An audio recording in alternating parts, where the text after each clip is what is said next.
Hai fans, jika biasanya Mimin kasih info tentang fakta unik, sejarah, mitos, budaya, tradisi yang ada di belahan dunia sana, kali ini Mimin akan bahas topik yang gak biasa nih fans. Saatnya kita bahas tentang cerita misteri yang ada di belahan dunia ini ya fans.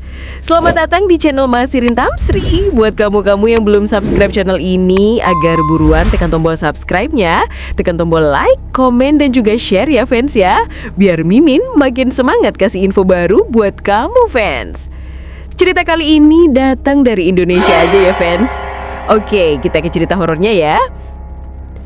Cerita horor yang pertama, Petaka Dukun Beranak. Kisah horor nyata selanjutnya dikutip dari buku Mereka Ada yang ditulis oleh MWV Mistik. Kali ini ada kisah tentang dukun beranak. Mari kita simak kisahnya. Cerita ini datang dari sudut pandangku, seorang anak dari keluarga yang turun-temurun berprofesi sebagai dukun bayi. Sejak kecil aku sudah terbiasa dengan dunia yang tak kasat mata. Tapi pengalaman aneh yang mengubah hidupku bermula saat aku berumur 10 tahun. Waktu itu aku bersama ibu dan paman pergi ke desa Majasto, Sukoharjo, kampung halaman Mbah Puyut. Di perjalanan paman tiba-tiba berkata, "Si Dimas dipegangi Mbau Riksoni seneng sama Hawani, anakmu." Tak lama setelah kami melewati gapura desa, aku melihat sosok kakek berambut putih melayang, mengejar motor kami sambil meraih tanganku. Aku yang masih polos menyambut tangannya. Seketika motor kami jatuh meski jalanan mulus. Pamanku langsung menarikku dan berkata pelan kepada sosok itu, "Maaf, bocah ini turunane wong kene, ampun diganggu." Kakek itu menyeringai, lalu lenyap. Sesampainya di rumah Mbah Buyut, aku terkesima. Rumah itu reot dan menyeramkan. Ibuku menegurku agar tidak bicara sembarangan. Saat itu hal ganjil kembali terjadi. Mbah Buyut yang sudah sangat tua tiba-tiba berlari lincah ke dapur, padahal mestinya tak mampu berjalan jauh. Anehnya saat ibu memanggil dari dapur, suara Mbah Yu menjawab dari kamar. Kami pun masuk ke kamar itu dan aku disuruh menghisap rokok dari daun jagong. Setelahnya pandanganku berubah. Sosok kakek tadi kembali muncul, ditemani perempuan berbaju merah dan beberapa anak kecil yang menatapku. Mereka bukan manusia. Kami pulang dengan membawa sesuatu dalam bungkusan misterius. Tak lama setelah kunjungan itu, Mbah Buyut wafat. Lalu anehnya, ibuku tiba-tiba bisa memijat dan menjadi dukun bayi tanpa pernah belajar. Seminggu kemudian keadaan ibu memburuk. Saat aku membuka lemari yang berguncang di kamarnya, aku menemukan bungkusan berisi batu hitam dan 2 tulang seperti cakar ayam. Saat aku mengeluarkannya, lemari berhenti berguncang. Malamnya aroma amis dan bunga tercium kuat dari kamar ibu. Di sana 3 sosok yang sama muncul kembali, kali ini dengan wajah marah. Mereka mendekatiku. Saat aku mundur ketakutan, mbahku datang, mengambil bungkusan tadi dan menutup pintu kamar. Ibu yang makin lemah sempat berkata, "Le, maaf, sok gak iso ngancani pas kowe rabi." Lalu pada pukul 11.45 malam, ibu meninggal dunia. 3 sosok gaib itu berdiri di samping jenazah ibu, lalu pergi begitu saja. Tak lama, mbah berkata, "Anakku wedok mati, gak sedelok laki aku genti." Dan benar, 14 hari kemudian mbah menyusul ibu. Semuanya terjadi dengan kejadian yang sama, kesurupan, aroma aneh, dan kemunculan 3 sosok itu lagi. Saat rumah dibersihkan, ditemukanlah roti yang hilang saat pengajian kematian ibu. Ternyata tersimpan dalam lemari mbah dibungkus kain mori. Paman membuang bungkusan hitam berisi benda gaib itu. Kami kira semuanya selesai, tapi tidak. Ketika sosok itu tak pernah benar-benar pergi, mereka masih mencariku, mencari siapa yang pantas melanjutkan warisan keluarga sebagai penjaga mereka. Dan mungkin mereka sudah memilih. Serem banget nih fans.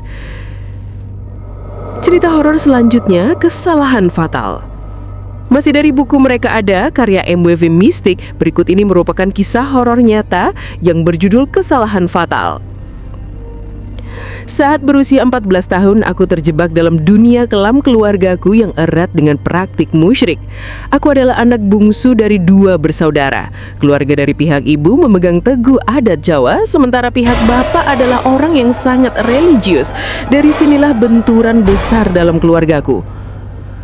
Semuanya bermula saat aku melihat seorang kakek meludahi mentimun di lemari mbah yang seketika berubah menjadi mbahku. Keesokan harinya aku menceritakan kejadian itu kepada paman, tak sangka paman malah bertengkar hebat dengan bapak hingga nyaris saling membunuh.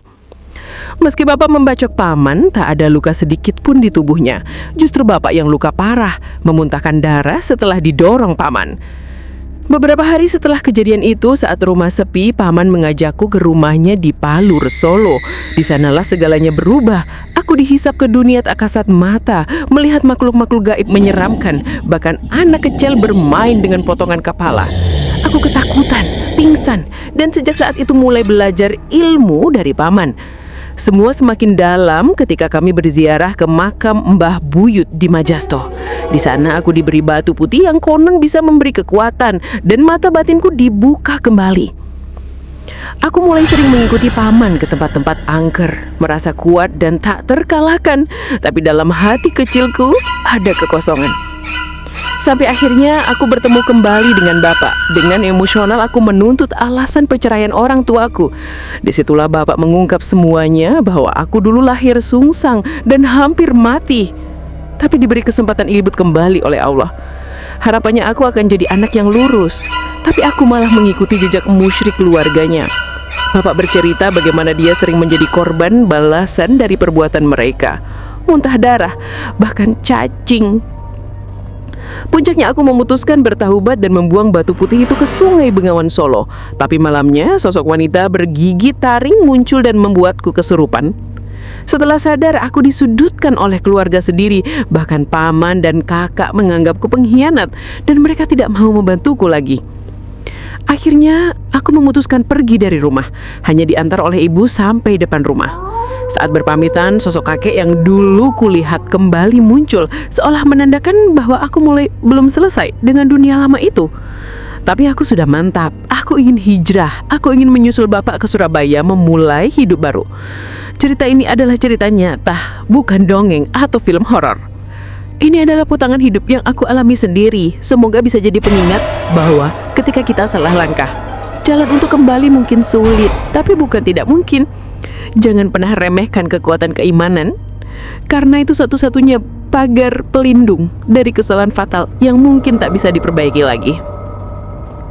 Oke fans, gini dulu kisah horor, kisah nyata dari Mimin. Mungkin salah satu dari kamu punya kisah misteri, bisa kirim ke email Mimin ya fans ya.